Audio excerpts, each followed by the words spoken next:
Hai semuanya, jumpa lagi di sini. Kita akan bahas satu sosok yang sangat fenomenal di minggu-minggu ini. Saat ini lagi trending dan sangat disukai oleh netizen. Sosoknya adalah Mardigu Bosman atau Mardigu Warwick dengan julukan Bosman Sontoloyo. Kenapa julukannya begitu ya? Saya juga penasaran ini. Mari kita lihat TKP-nya. Tampil di podcast Deddy Corbuzier, sosok Mardigu Bosman Sontoloyo profilnya dihapus Wikipedia.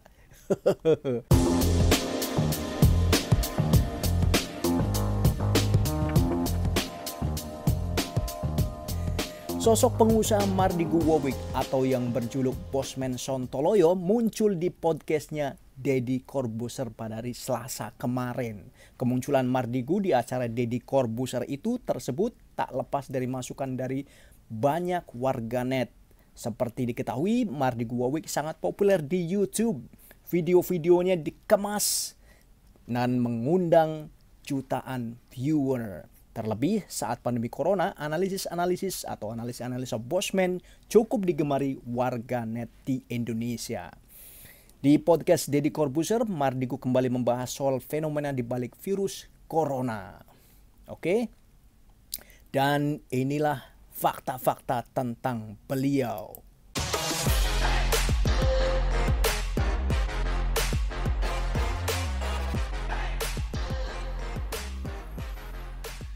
Fakta pertama, beliau adalah pengusaha kaya raya. Mardigu adalah pengusaha 32 perusahaan skala nasional dan regional. Mardigu memiliki usaha di antaranya di bidang oil dan gas.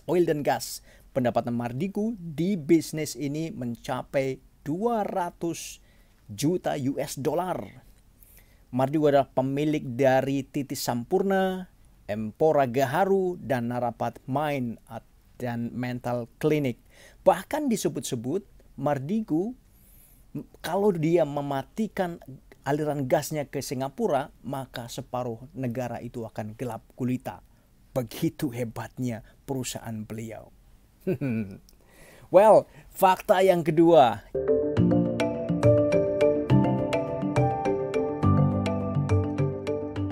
Berjiwa sosial tinggi. Tak banyak pengusaha yang mau menghamburkan uangnya untuk kegiatan amal. Tetapi apa yang terjadi dengan beliau? Namun Mardigu justru hanya membantu anak yatim di Indonesia. Mardigu adalah founder Rumah Yatim Indonesia yang saat ini menaungi kurang lebih 10.000 santri di seluruh Indonesia, guys. Sebagai pengusaha muslim, Mardigu yakin di dalam diri anak yatim tersimpan harta karun. Maksudnya mungkin pada saat dia besar nanti menjadi aset gitu ya. Fakta ketiga.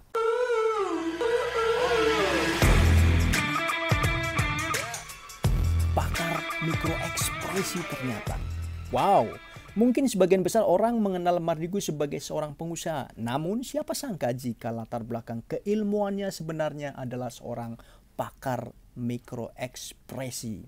Hal itulah yang menjadikan dia menjadi salah satu pengamat di tahun-tahun 2005 sampai 2010 mewawancara banyak teroris termasuk pentolan teroris di Indonesia yaitu Nurdin M. Top pada zaman waktu itu.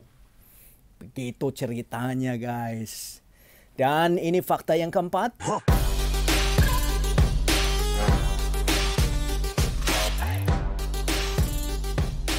Pernah bikin Bill Gates salah tingkah. Maksudnya gimana nih? Maksudnya begini nih. Waktu itu Bill Gates datang ke Indonesia untuk bertemu dengan pengusaha-pengusaha di Indonesia. Ada sekitar waktu itu Microsoft atau pendiri Microsoft, Bill Gates datang ke Indonesia untuk ramah tamah dengan pengusaha-pengusaha Indonesia.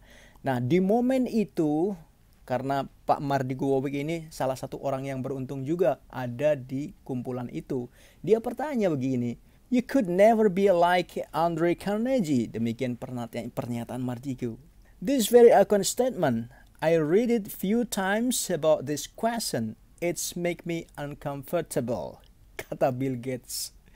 Menggoda juga, membuat uncomfortable Bill Gates. Ternyata Andre Carnegie adalah idola Bill Gates juga. Kita tahu Andre Carnegie adalah penulis besar, motivator besar yang menginspirasi banyak orang kaya di seluruh dunia. Oke, dan ini adalah fakta yang kelima.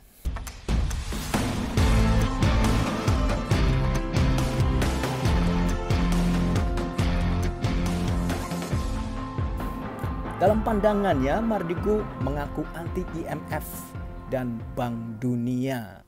Ini konsep tentang mendorong pemerintah untuk mencetak uang printing money berdasarkan proyek. Saat ini Mardigu sedang menggagas uang bernama Sironium yang menjadi cryptocurrency di Indonesia. Dan disebut-sebut ini menjadi virtual money, uang virtual di Indonesia untuk pertama kali. Tetapi disebut-sebut juga belum mendapat izin dari Bank Indonesia, sehingga cryptocurrency bernama Sironium masih belum resmi diluncurkan. Dan inilah fakta yang keenam.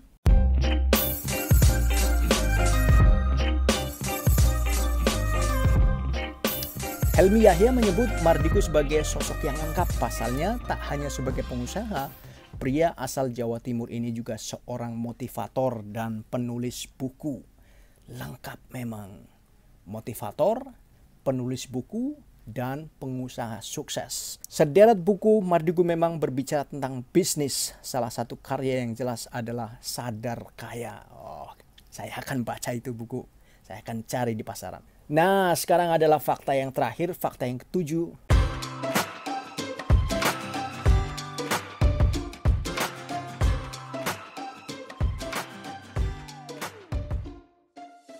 Ternyata beliau adalah kritis terhadap pemerintah Jokowi.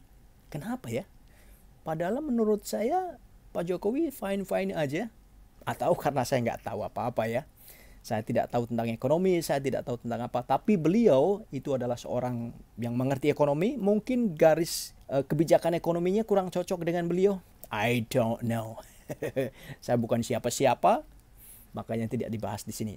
Sejak 2016 lalu, Mardigu mulai bersuara lantang mengkritis pemerintahan Jokowi. Mardigu mengkritik kebijakan ekonomi Indonesia yang dianggap terlalu condong ke China.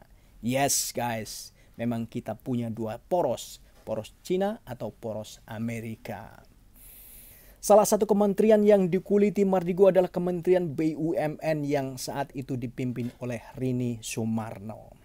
Ini sampai akhir dari ulasannya guys. Sampai di sini dulu. Komen atau ide-ide untuk membuat video yang lain, silahkan ditulis di komen. Dan saya mengerti waktu kalian sangat berarti. Saya menghargai waktu kalian. Terima kasih sudah menonton dan Assalamualaikum warahmatullahi wabarakatuh.